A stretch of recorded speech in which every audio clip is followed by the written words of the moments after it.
everyone knows who won the war. Few know who paid for it. And even fewer know that one loan, quietly signed across the Atlantic, may have decided the outcome of the entire conflict. Because wars are not just fought on battlefields. They're fought in banks, in vaults, in ledgers filled with numbers that can either sustain empires or erase them overnight. World War II was no exception. While the world remembers the sound of sirens and the thunder of bombs, history often forgets the faint sound of a pen signing a document, a loan agreement that would shift the balance of global power forever. This was the deal that kept Britain alive when defeat seemed certain. The financial lifeline that armed the Allies before America ever fired a single shot. A quiet arrangement that transformed the United States from a distant bystander into the banker of freedom. What if the most powerful weapon in World War II wasn't a bomb, but a bank? That's the story you were never told. The loan that decided the outcome of World War II. Behind every war, there's a price tag. Behind every victory, a bill. And behind every flag raised in triumph, a ledger balancing credit and debt. World War II is remembered as a clash of ideologies, democracy versus fascism, freedom versus tyranny. But beneath the banners and speeches, it was also a struggle of economies. Because wars are not just won with courage, they're won with cash. The truth is simple and brutal. Wars are won by those who can afford to lose money longer. In 1939, when the first bombs fell over Europe, it wasn't just soldiers who went to battle. Economies did too. Britain, France, Germany, Japan. Every nation entered the war carrying not only weapons, but balance sheets. Factories became battlefields. Currency became ammunition. And gold reserves were the front line of survival. For Britain, the empire on which the sun never set, the war brought a storm it could barely afford. The British Navy ruled the seas, but its treasury was drowning. The Royal Air Force fought bravely, but every Spitfire in the sky burned money as fast as fuel. By 1940, the numbers were terrifying. Imports exceeded exports. Gold reserves, nearly gone. Dollar reserves, evaporating. And the once mighty British Empire found itself begging the Americans for supplies it could no longer pay for. Because courage doesn't buy fuel, and pride doesn't pay for bullets. Yet across the Atlantic, in the still neutral United States, there was another war quietly taking shape. One fought in the shadows of banks and policy rooms. A war over how far America would go to support its allies without stepping into battle. President Franklin D. Roosevelt understood something few others did. If Britain fell, the world would follow. But if Britain survived, America could shape the world that came after. And so, a new kind of weapon was forged, not made of steel, but of credit. A weapon that could sustain nations, rebuild armies, and buy time itself. A loan, a deal, a lifeline disguised as generosity, but designed with precision. This wasn't about charity, it was about control, because whoever financed the war would inherit the peace. And in 1941, the United States quietly positioned itself to do just that. The year is 1939. Europe is on fire. Germany has invaded Poland. France and Britain have declared war. And in the smoky corridors of London's War Office, one truth echoes louder than the sound of the Luftwaffe overhead. Britain is running out of money. The Blitz hasn't even begun, yet the empire's finances are already collapsing. By the end of that first winter, the Bank of England's gold reserves, the very foundation of British credit, are almost gone. In peace, gold was wealth. In war, gold was survival. Every bullet fired, every gallon of fuel burned, every tank rolling across Europe had to be paid for, mostly in dollars, because only the United States had the industrial capacity to produce what the Allies desperately needed. Planes, ships, engines, and oil. And America didn't sell on trust. It sold for cash. Cash and carry, they called it. Roosevelt's 1939 policy that allowed Britain and France to buy American weapons, but only if they paid up front and transported the goods themselves. At first, it worked. Britain had gold, and plenty of it, scattered in vaults from London to South Africa to Canada. But gold, like ammunition, runs out fast when you're fighting for your life. By 1940, the math was devastating. Britain was spending more than $5 million a day on war materials. Its dollar reserves had fallen from over $4 billion to less than $2 billion in months. Shipments from America were bleeding the treasury dry. Then came the hammer blow, the fall of France in June 1940. Then came the hammer blow, the fall of France in June 1940. Britain stood alone, surrounded by enemies, cut off from allies, and nearly bankrupt. The Axis powers controlled the continent. The Luftwaffe ruled the skies. And across the Atlantic, the United States watched, still neutral, still distant, but watching closely. Inside 10 Downing Street, Winston Churchill faced an impossible equation: how to fight a global war with an empty wallet. The British people were defiant, their spirit unbroken, but spirit alone could not buy steel, oil, or ammunition. Britain's gold reserves, the pride of an empire, were being shipped secretly across the Atlantic in naval convoys. Operation Fish, they called it, the largest transfer of wealth in history at that time. Tons of gold bullion and securities moved from London to the vaults of Canada and the United States. Every shipment was a gamble. German U-boats prowled the waters. One successful strike could have destroyed not just a ship, but Britain's entire financial lifeline. By the end of 1940, Britain had sold nearly all of its overseas assets: railways in Argentina, oil fields in the Middle East, even stakes in American companies. All liquidated to buy one more shipment of tanks, one more batch of fighter planes, one more month of survival. Churchill later admitted it bluntly: "The moment approaches when we shall no longer be able to pay cash for shipping and other supplies." The empire that once ruled a quarter of the world was out of credit. And if the credit ran out, the war would too. Across the Atlantic, President Franklin D. Roosevelt knew this truth as clearly as Churchill did. He understood that Britain's fall would mean a Nazi-dominated Europe, and eventually a direct threat to America itself. But the American people were weary of foreign wars. The memory of World War I still haunted them. Congress refused to send troops. So Roosevelt did something extraordinary. If he couldn't send soldiers, he would send dollars. He needed a way to arm the Allies without breaking neutrality laws, a way to fight a war without firing a bullet, a way to buy time, with credit. And that idea would soon take shape in one of the most consequential financial agreements in history, a deal that would turn the tide of the war and redefine the global balance of power for the next century. By the dawn of 1941, Britain was standing on the edge of financial collapse. German bombers were pounding London night after night. Factories were in ruins. Food was rationed. And the treasury, the empire's beating heart, was running dry. Churchill knew it.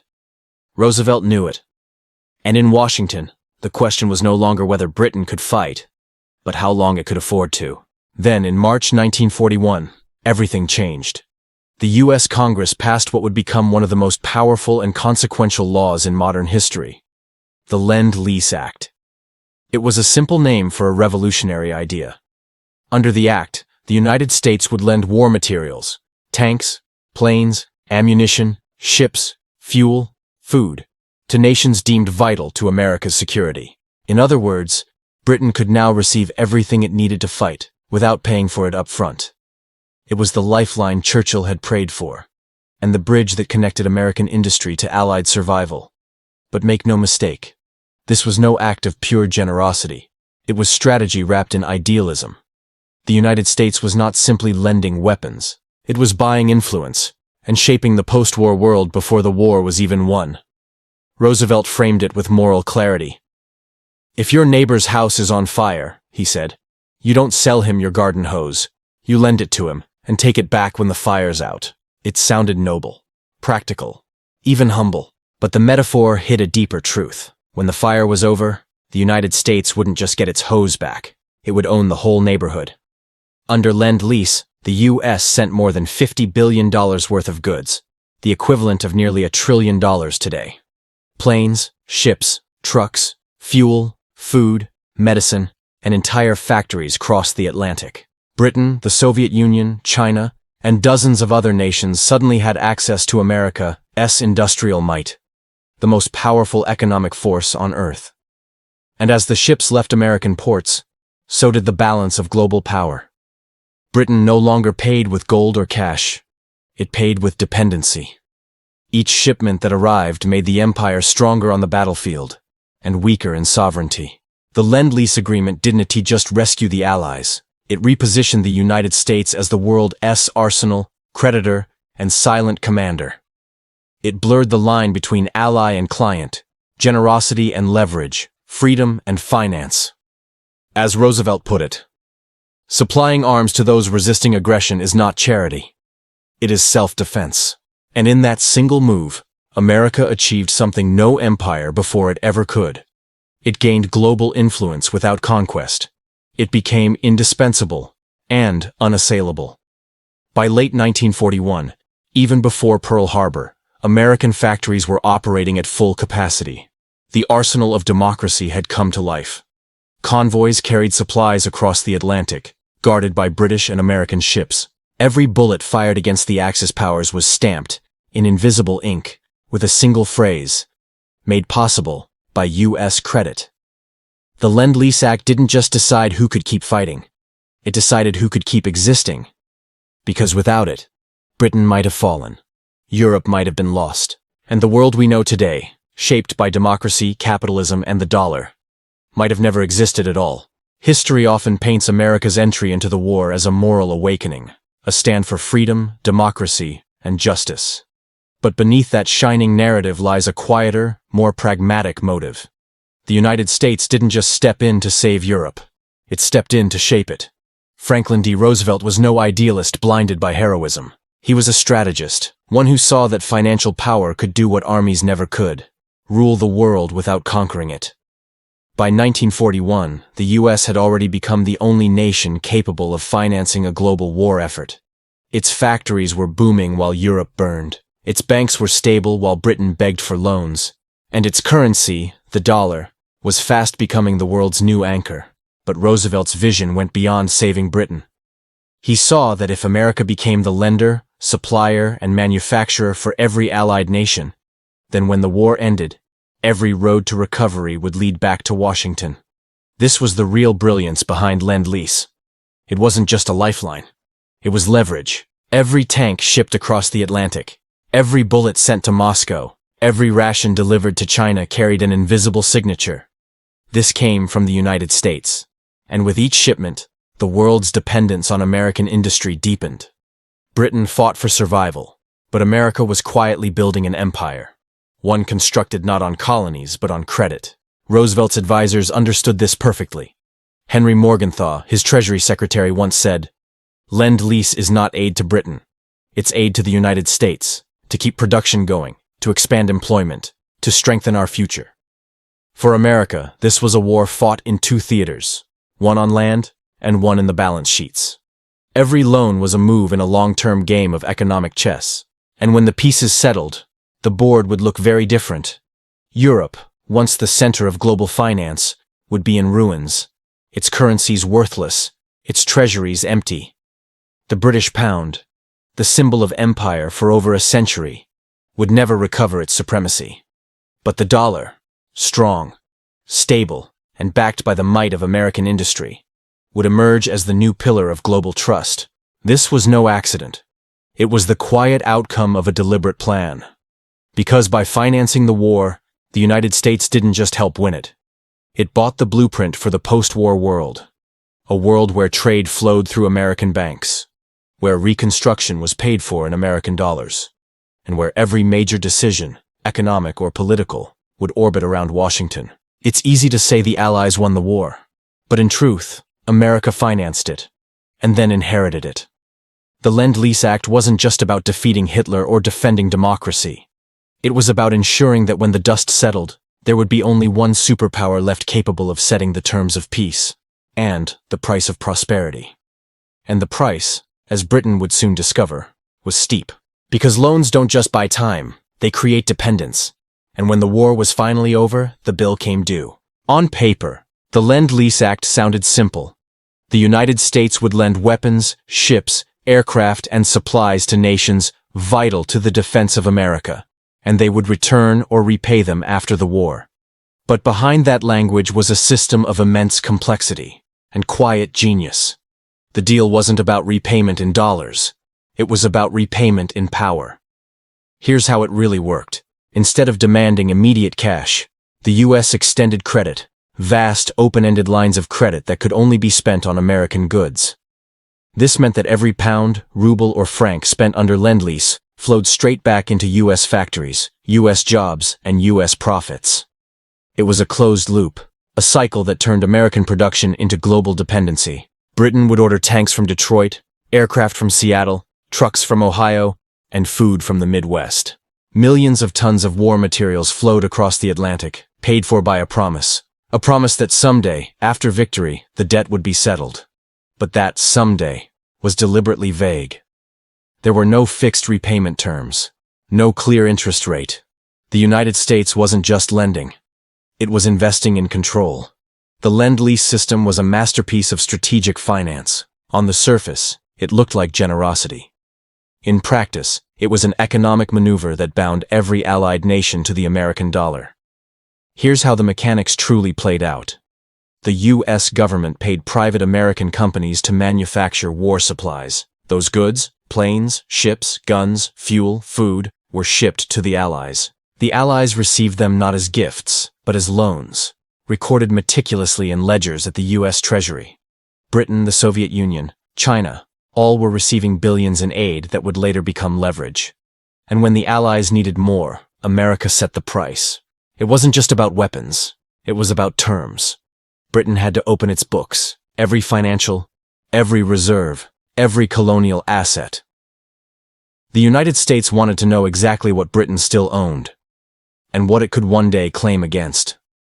For the first time in centuries, the British Empire, once the world's banker, had to show its accounts to another power. It was a quiet but historic reversal. American officials demanded transparency as a condition of aid. They wanted to ensure that Britain wasn't just borrowing for war, but mortgaging its empire to survive it. And so, line by line, document by document, the details of the empire's wealth were laid bare. From Indian railways to African mines, from Canadian industries to Caribbean plantations, everything that once symbolized British might became potential collateral for American credit. One British official described it bitterly. Lend-Lease saved us, but it also stripped us. The agreement even extended beyond economics. In exchange for aid, the United States demanded access to strategic territories, naval bases, ports, and airfields across the Atlantic and Pacific. From Newfoundland to Bermuda, from Trinidad to British Guiana, Britain leased bases to the U.S. for 99 years. Officially, it was a base exchange, protection in return for presence. Unofficially, it was the foundation of a new American empire. Meanwhile, factories across the United States roared to life. Detroit became the arsenal of democracy. Ford, General Motors, Boeing, and DuPont shifted from consumer goods to total war production. Between 1941 and 1945, the U.S. produced over 300,000 aircraft, 100,000 tanks, and 2.4 million trucks. Much of it shipped abroad under Lend-Lease. The result? American unemployment, which had crippled the nation during the Great Depression, vanished almost overnight. The war turned recession into prosperity, production into dominance. By 1944, half of the world's manufactured goods came from the United States, and every crate stamped property of the U.S. government, Lend-Lease, was a reminder of where true power now resided. Britain may have been fighting for survival, but America was already building the architecture of the world that would follow. A world where credit, not conquest, would define empires. And when the war finally ended, that architecture didn't disappear. It became permanent. Because loans, unlike weapons, don't vanish after the battle is over. They come back, with interest. In 1945, America controlled nearly 80% of the world's financial reserves. It owned the machines, the factories, the ships, and most importantly, the trust. Nations that had once competed with the U.S. for power now relied on it for survival.